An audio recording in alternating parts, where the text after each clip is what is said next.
ATC Rawalpindi से अलीमा खान की छठी बार नाकाबिल जमानत वारंट गिरफ्तारी जारी किए जा चुके हैं। अलीमा खान की गिरफ्तारी या वारंट की तामील कराने के लिए पुलिस की खुसूसी टीम तश्कील दे दी गई है। SDPO city Azhar Shah team की क़यादत करेंगे। टीम कुछ देर में अडियाला जेल रवाना होगी। अलीमा खान के वारंट गिरफ्तारी एटीसी रावलपिंडी ने 26 नवंबर एहतजाज के मुकदमे में दर्ज कर रखे हैं।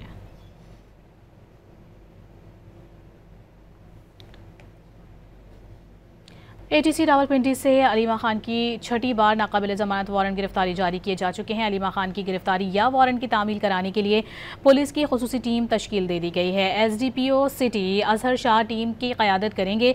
टीम कुछ देर में अडियाला जेल रवाना होगी। अलीमा खान के वारंट गिरफ्तारी एटीसी रावलपिंडी ने 26 नवंबर एहतजाज के मुकदमे में दर्ज कर रखे हैं।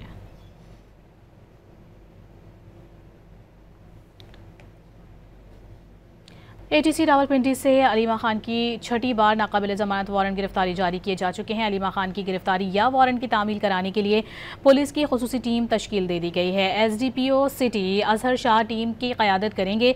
टीम कुछ देर में अडियाला जेल रवाना होगी। अलीमा खान के वारंट गिरफ्तारी एटीसी रावलपिंडी ने 26 नवंबर एहतजाज के मुकदमे में दर्ज कर रखे हैं।